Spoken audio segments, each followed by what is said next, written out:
하나님의 말씀을 함께 읽겠습니다. 데살로니가전서 4장 1절 말씀부터 12절까지의 말씀입니다. 신약성경 331면입니다. 데살로니가전서 4장 1절 말씀부터 우리 함께 같이 말씀을 읽겠습니다. 그러므로 형제들아, 우리가 끝으로 주 예수 안에서 너희에게 구하고 건면하노니 너희가 마땅히 어떻게 행하며 하나님을 기쁘시게 할 수 있는지를 우리에게 배웠으니 곧 너희가 행하는 바라 더욱 많이 힘쓰라. 우리가 주 예수로 말미암아 너희에게 무슨 명령으로 준 것을 너희가 아느니라. 하나님의 뜻은 이것이니 너희의 거룩함이라. 곧 음란을 버리고 각각 거룩함과 존귀함으로 자기의 아내 대할 줄을 알고 하나님을 모르는 이방인과 같이 색욕을 따르지 말고 이 일에 분수를 넘어서 형제를 해하지 말라. 이는 우리가 너희에게 미리 말하고 증언한 것과 같이 이 모든 일에 주께서 신원하여 주심이라.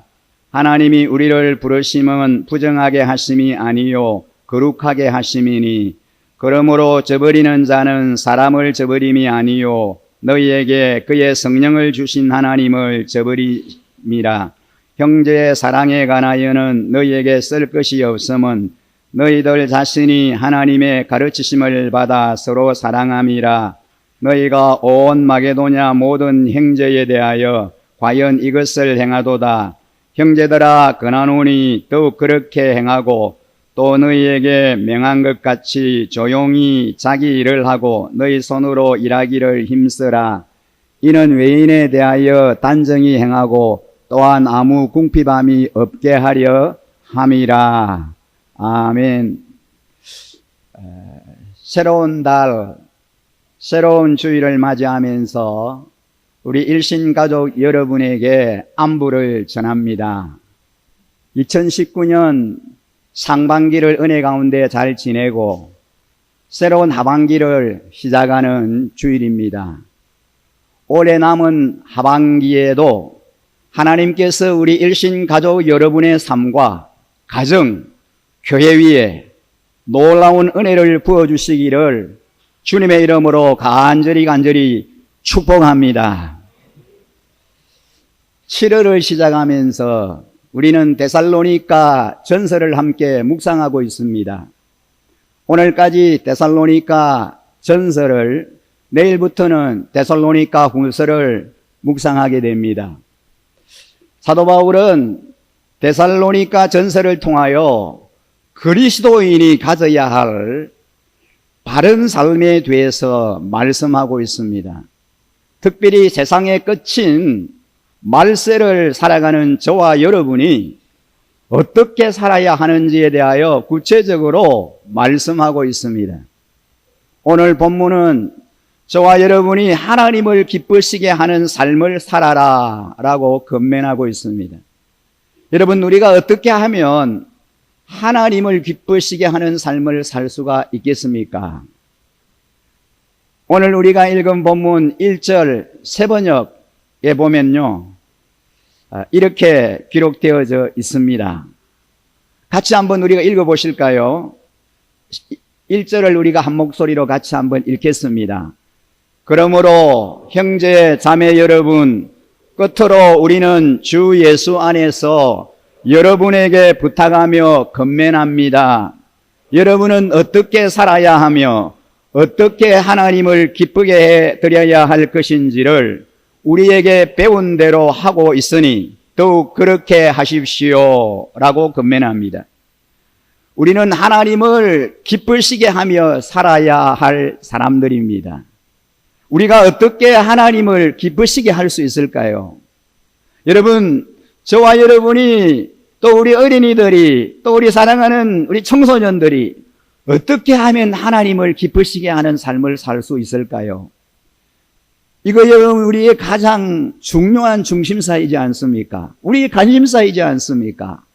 내가 과연 어떻게 하면 하나님을 기쁘시게 해드릴 수 있을까? 하나님이 나를 통하여 기뻐하심을 받으실 수 있는 그 길이 무엇일까? 이것은 우리에게 너무나 소중한 일입니다.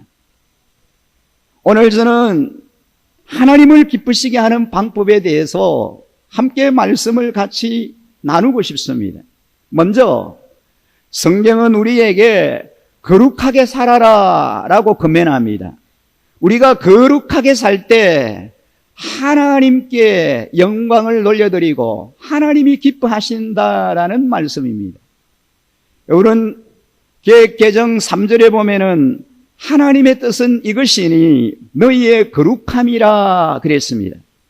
우리는 하나님을 기쁘시게 하는 삶을 배우고 연습해야 합니다. 바울은 데살로니가 성도와 함께 있을 때 하나님을 기쁘시게 하는 삶에 대해서 열심히 가르쳤습니다. 그리고 그가 떨어져 있을 때에도 편지를 기록하여 다시 하나님을 기쁘시게 하는 삶에 대해서 강조했습니다.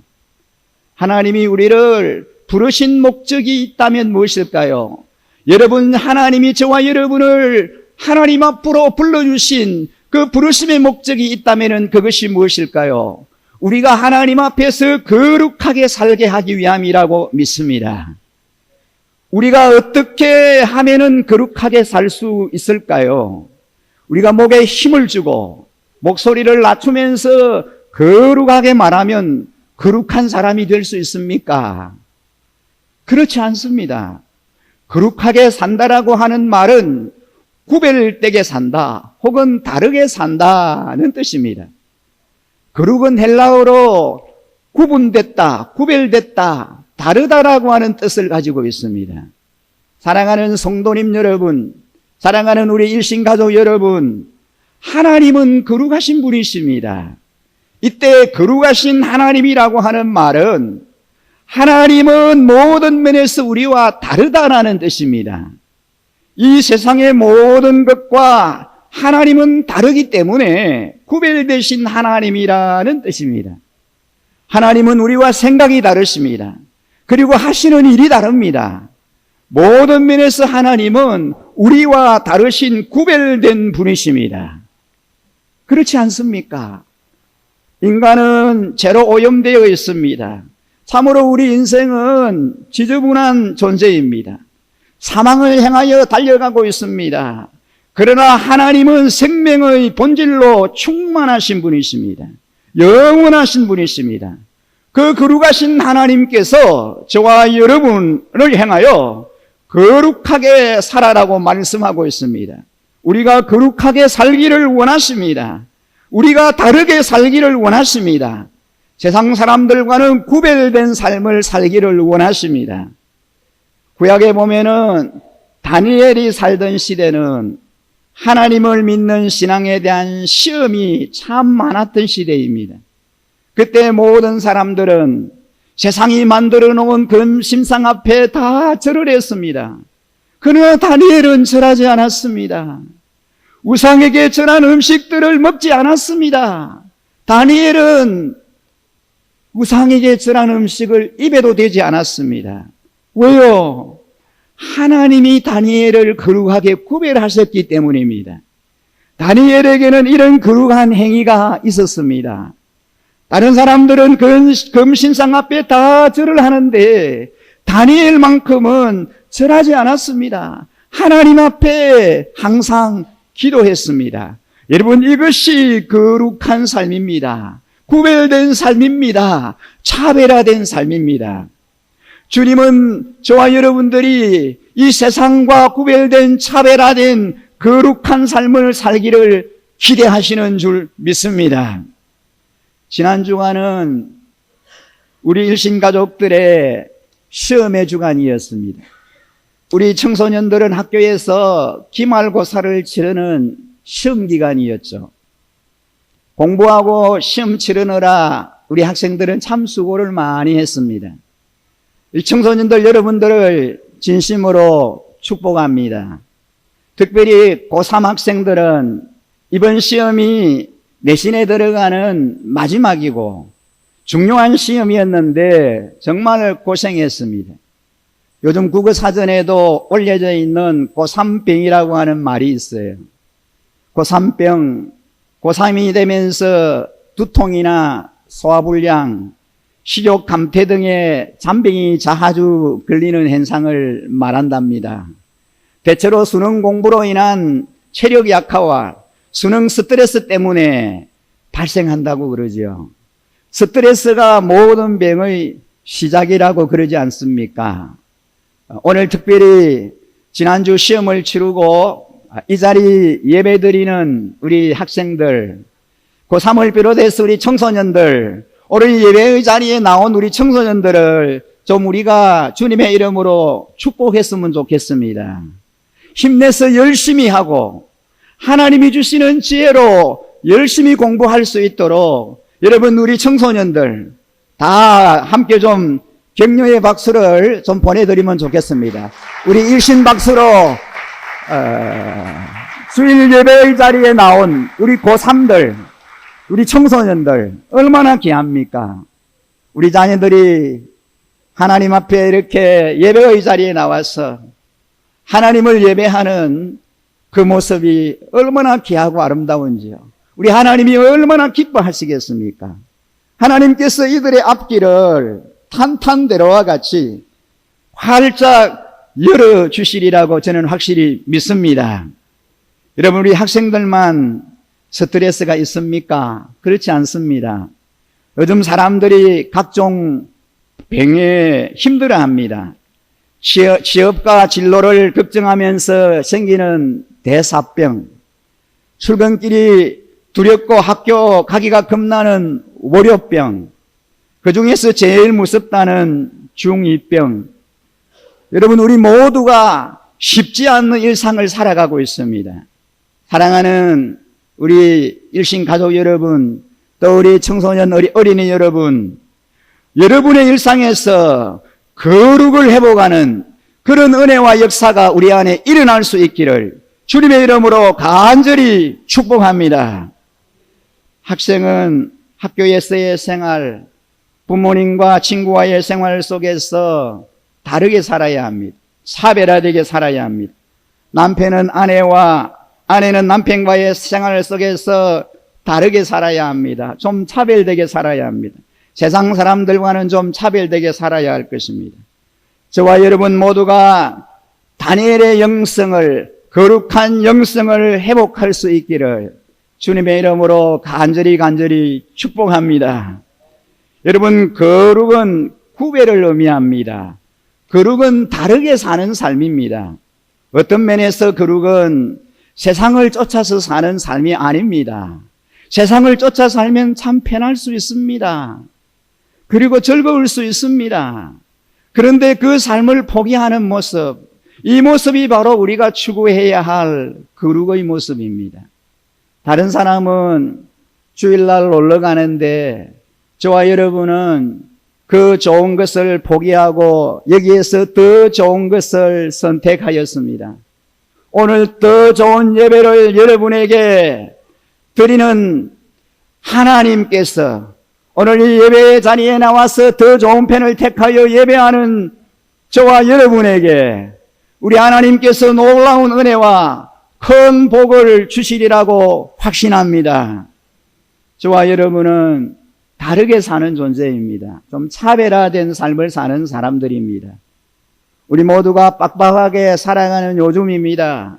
재정적으로 참 넉넉하지 않은 형편입니다. 그럼에도 불구하고 왜 하나님을 위해서 우리가 따로 구별하여 드릴 수가 있습니까?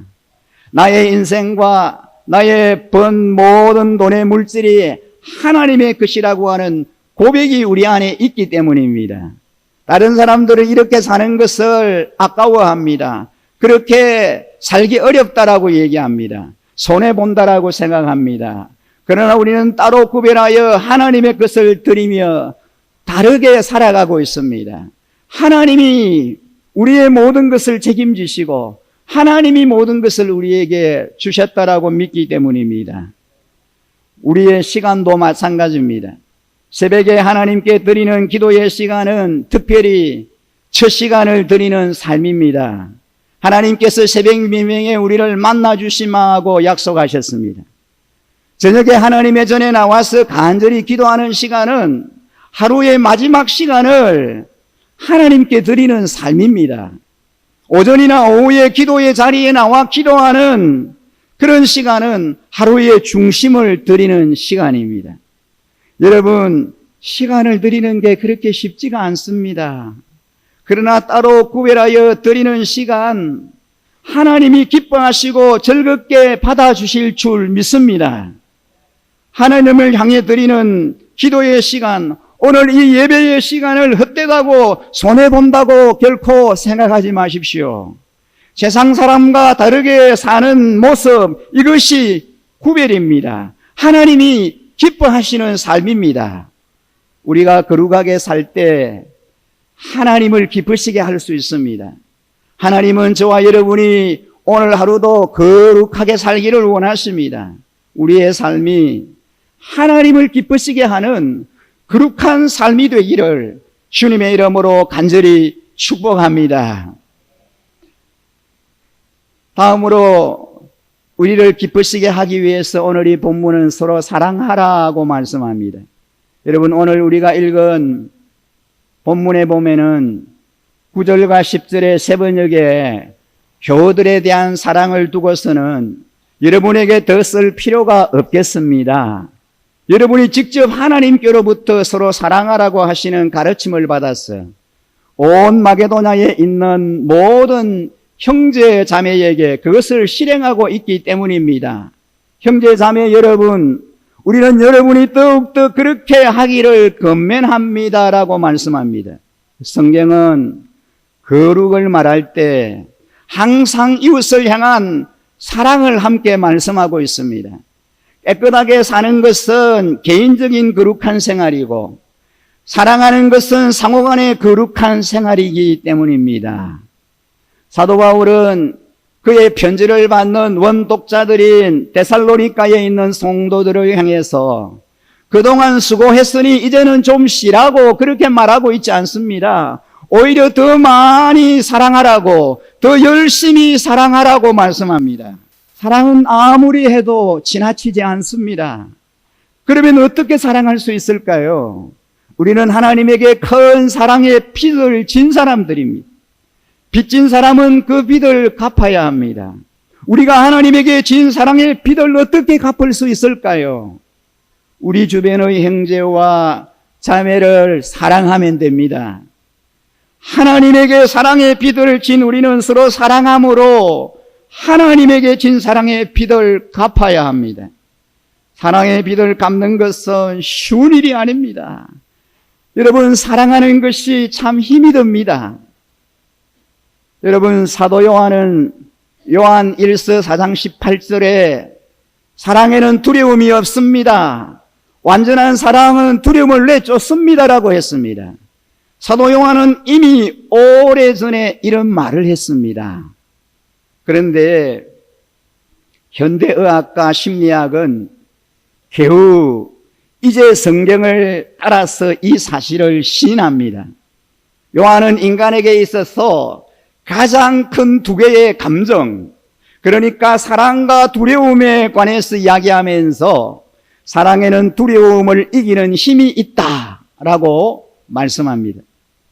오늘 의사들은 사람들에게 생기는 병은 50에서 70%는 감정에 의해서 일어나는 병이다라고 말합니다.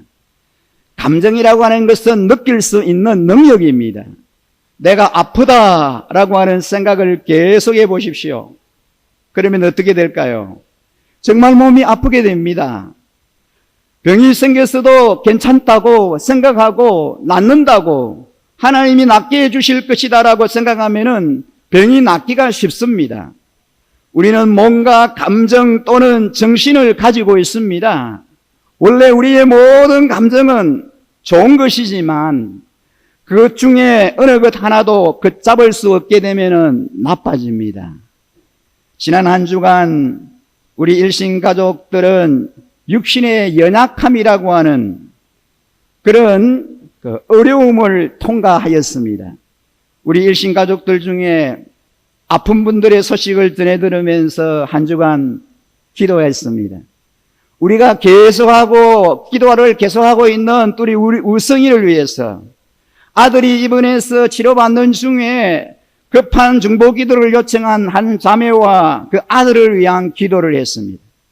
사랑하는 아버지와 또 남편의 연약함을 전해 듣고 우리가 함께 기도했습니다. 멀리 서울에 혼자 생활하시는 어머니의 연약함과 병이 있다는 소식을 전해 들으면서 또 우리가 기도했습니다. 모 권사님의 병원 검사 소식과 오늘 입원하여 내일 수술을 하신다는 소식을 듣고 기도합니다. 시험을 쳐야 하고 공부해야 하는 수험생인데 다리를 다쳐서 기부스를 한 학생이 있다고 해서 또 기도합니다. 그 외에 우리 일신가족 여러분의 연약함을 기억하면서 간절히 기도하는 한 주간이었습니다. 여러분, 우리가 믿음으로 기도할 때 우리 주님께서 반드시 우리의 그 믿음의 기도를 들어 응답하여 주시리라고 믿습니다. 믿음의 기도는 병든 자를 구원하며 의인의 간구는 역사하는 힘이 많음이라고 말씀하셨습니다. 두세 사람이 내 이름으로 모인 곳에 내가 함께 하겠다라고 약속하셨습니다. 주님은 우리의 작은 신음에도 응답하여 주시는 참 좋으신 아버지이십니다. 우리의 약할 때 강함 되시는 하나님을 깊이 만날 수 있습니다. 우리는 깊은 수렁에 빠졌을 때 하나님의 건지시는 은혜의 손길을 더 가까이 느낄 수 있습니다.